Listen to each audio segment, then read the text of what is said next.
Pharmacy academy में आपका स्वागत है। स्टूडेंट, आज जो टॉपिक हम लोग डिस्कस करने वाले हैं वो हमारे गैस्ट्रोइंटेस्टाइनल एजेंट का ही रिमेनिंग पार्ट है।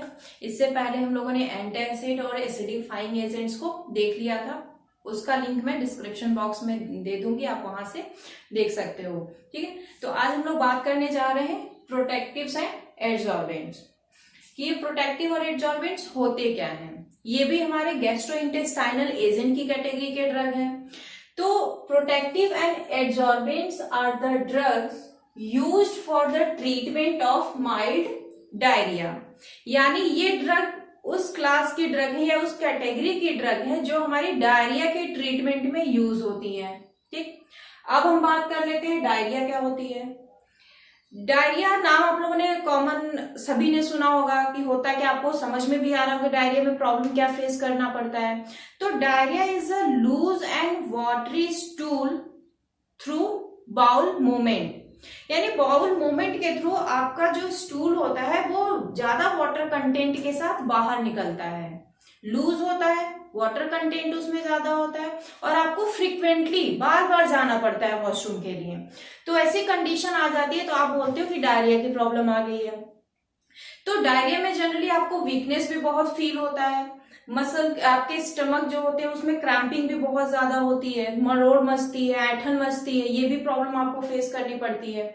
तो वीकनेस का मेन रीजन क्या होता है कि आपका जो स्टूल एक्सक्रीट आउट आप कर रहे हो उसके साथ वाटर कंटेंट ज्यादा आ रहा है और वाटर में आप जान रहे हो हमारे मिनरल्स एलिमेंट्स सारे हमारे डिजोल्व होते हैं जो हमारे पूरे बॉडी में उसी के थ्रू एब्जॉर्ब होते हैं। तो जब वाटर कंटेंट ज्यादा एक्सक्रीट आउट होता है तो आपके बॉडी से जो बेनिफिशियल एलिमेंट्स होते हैं जो हमारे लिए जरूरी होते हैं वो भी उसके थ्रू बाहर चले जाते हैं और फ्रिक्वेंटली आपको बार बार स्टूल एक्सक्रीशन के लिए जाना पड़ता है तो आपको बार बार वही वीकनेस फील होती है। ठीक, तो अब हम जान लेते हैं कि डायरिया कितने टाइप की होती है और उसके लिए कौन कौन से फैक्टर रिस्पॉन्सिबल हैं। तो डायरिया जनरली हमारी दो टाइप की होती है, acute diarrhoea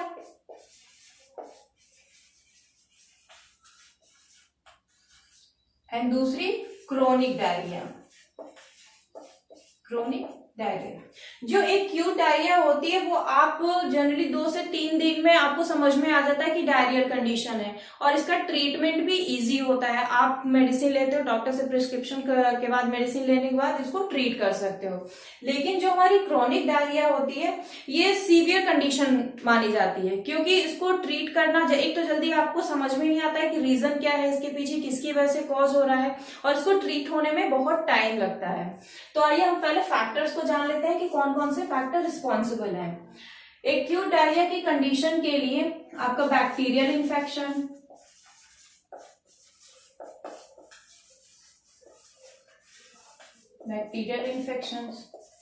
toxins, drug interaction, chemical poisoning,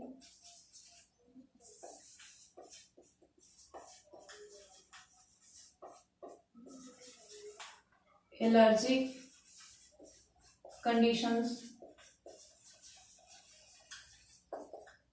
ठीक है, ये कुछ फैक्टर्स हैं जो आपके एक्यूट डायरिया के लिए रिस्पॉन्सिबल होते हैं। जैसे कभी होता है कि आपके स्टमक में मेनली आपका जो डायरिया वो किसके वजह से कॉज हो रहा है, आपके लार्ज इंटेस्टाइन में इन्फेक्शन की वजह से, क्योंकि वहीं पे आपका वाटर का एब्जॉर्प्शन होता है और इन्फेक्शन वहीं ज्यादा होता है तो आपके वाटर के एब्जॉर्प्शन में प्रॉब्लम आती है। तो बैक्टीरियल इन्फेक्शन आपका रिस्पॉन्सिबल हो सकता है, कोई toxins, poison, drug, chemical poisoning interaction की वजह से, एलर्जिक कंडीशन जैसे फूड पॉइजनिंग वगैरह की प्रॉब्लम आती है। तो ये फैक्टर्स आपके एक्यूट डायरिया के लिए रिस्पॉन्सिबल है। अब दूसरा हमारा क्रोनिक डायरिया। क्रोनिक डायरिया किसकी वजह से कॉज होता है, ये सर्जरी वगैरह जब होती है आपकी गैस्ट्रोइंटेस्टाइनल सर्जरी की अगर प्रॉब्लम हो जाती है तो उस कंडीशन में आपको क्रोनिक डायरिया की प्रॉब्लम हो जाती है। तो सर्जिकल कंडीशन की वजह से हो सकता है ये। दूसरा है कार्सिनोमा, यानी कोई कैंसर की प्रॉब्लम हो तो, और वेरियस इन्फ्लेमेटरी डिजीजेस।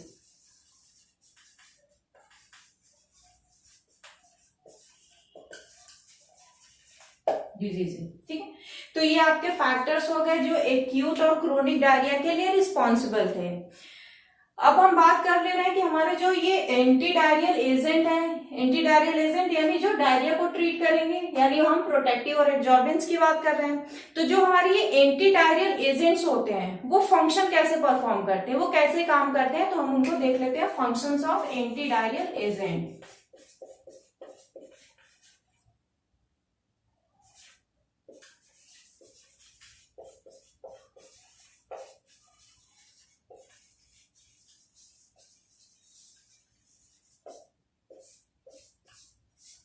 तो सबसे पहला फंक्शन जो है वो है कोटिंग, यानी जो प्रोटेक्टिव एजेंट्स होते हैं वो हमारे जो इंटेस्टाइनल वॉल होती है उसको वो कोट कर देते हैं, जिसकी वजह से हमारे वाटर का एब्जॉर्प्शन भी मेंटेन रहता है। जो एक्स्ट्रा वाटर हमारा एक्सक्रीट आउट हो रहा था स्टूल के थ्रू, वो हमारे अब बॉडी में ही रहता है, जिसकी वजह से हमें डिहाइड्रेशन, वाटर लॉस की प्रॉब्लम नहीं हो पाती है। और दूसरा क्या, जो ये एलर्जेंस हैं जो इन्फेक्शन कॉज कर रहे हैं उनको वो हमारे इंटेस्टाइनल वॉल से कांटेक्ट होने से बचाती है।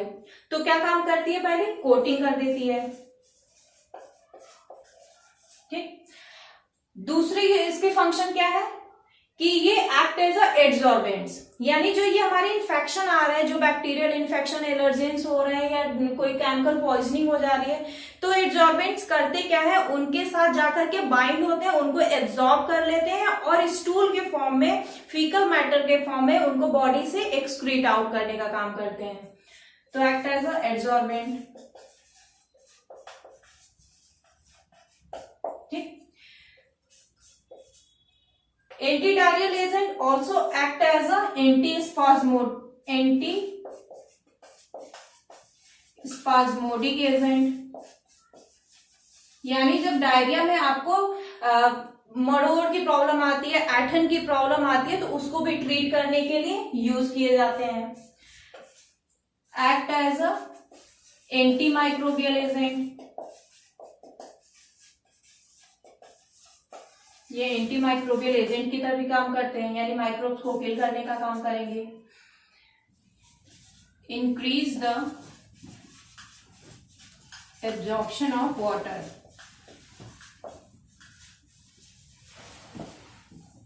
फ्रॉम लार्ज इंटेस्टाइन, यानी हमारे जो एंटी डायरियल एजेंट होते हैं वो क्या करते हैं, वाटर एब्जॉर्प्शन को भी बढ़ाने का काम करते हैं। क्योंकि हमारा मैक्सिमम वाटर क्या होता है कि जब डायरिया की कंडीशन होती है तो स्टूल के फॉर्म में वो बाहर निकल जाता है, तो जिससे हमें डिहाइड्रेशन की प्रॉब्लम आ जाती है। ठीक, इसके अलावा जो हमारा एंटी डायरियल एजेंट वो क्या करता है, रिड्यूसेस द पेरिस्टाल्टिक मूवमेंट,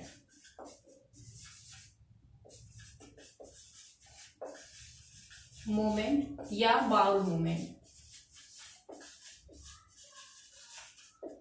ठीक है, तो जो हमारा एंटी डायरियल एजेंट होगा वो क्या करेगा, पेरिस्टाल्टिक मूवमेंट या बाउल मूवमेंट को भी रिड्यूस करने का काम करेगा। क्योंकि पेरिस्टाल्टिक मूवमेंट के थ्रू ही हमारा जो फूड होता है माउथ से एनस तक पूरा डाइजेस्ट होके, एब्जॉर्ब होके वेस्ट पहुंचता है।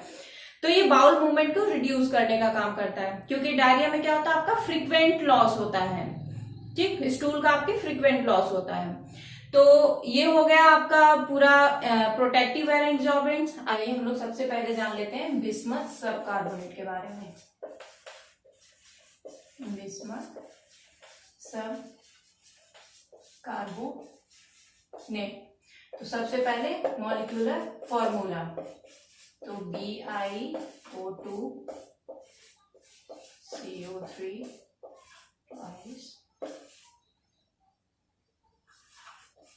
H2O। ठीक, इसके बाद सिनोनिम्स,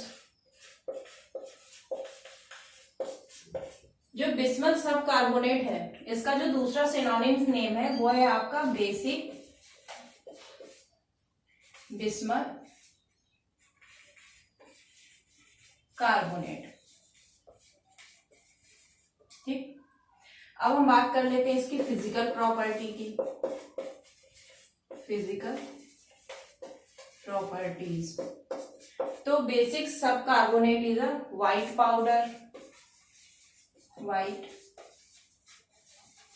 पाउडर, टेस्टलेस,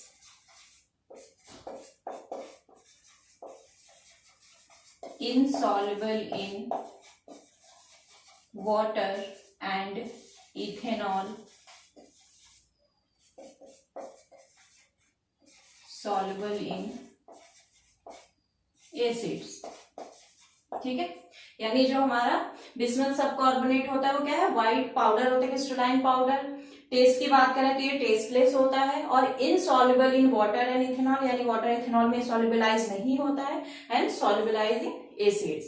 ठीक, इसके अलावा अब हम इसके स्टोरेज कंडीशन की बात कर लेते हैं। स्टोरेज, तो बिस्मथ सब carbonate stored in well closed container at cool place। ठीक है, ये इसकी स्टोरेज कंडीशन हो गई। इसके अलावा हम यूजेस की बात कर रहे हैं, तो जो बिस्मथ सब कार्बोनेट होता है, एक तो ये used as a protective and adsorbent. ठीक है, तो पहला यूज क्या हो गया, as a protective and adsorbent in treatment of diarrhea, used as mild astringent and antiseptic। ठीक है, तो ये हमारे कुछ यूजेस हो गए बिस्मथ सब कार्बोनेट की। अब हम बात कर लेते हैं जो दूसरा हमारा एग्जांपल है, वो है हमारा केओलिन।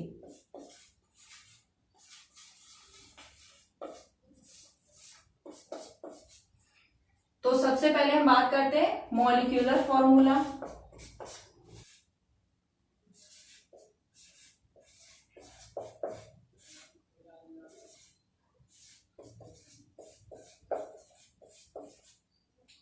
ठीक है, तो ये हमारा हो गया molecular formula of kaolin.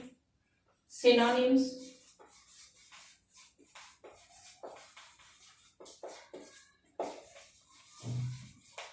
Hydrated aluminium silicate. अब हम बात कर लेंगे इसकी फिजिकल प्रॉपर्टी की, फिजिकल प्रॉपर्टीज। ठीक है, white powder, clay like taste, यानी जो इसका स्वाद होता है वो क्ले के जैसा होता है। Insoluble in water. ठीक है, तो ये हमारी कुछ फिजिकल प्रॉपर्टीज हो गई। अब हम बात कर लेते हैं इसकी स्टोरेज कंडीशन की। Store in a well closed container at cool place. ठीक है, अब हम बात कर लेते हैं यूजेस की कि केओलिन कहाँ कहाँ यूज किया जाता है। तो kaolin also used as a protective and adsorbent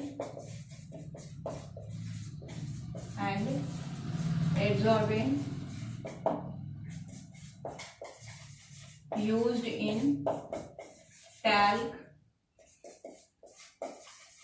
used in cosmetics preparation,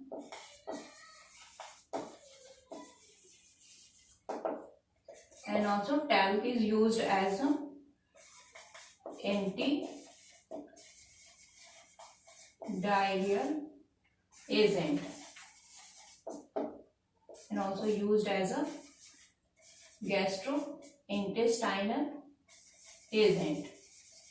ठीक, तो ये हमारे कुछ यूजेस हो गए केओलिन के। इस पूरे लेक्चर में हम लोगों ने प्रोटेक्टिव्स क्या होते हैं, एड्सॉर्बेंट्स क्या होते हैं, वो हमने डिस्कस कर लिया। तो आप मेरे वीडियो को ज्यादा से ज्यादा लाइक करिए, शेयर करिए और सब्सक्राइब करिए। Thank you so much.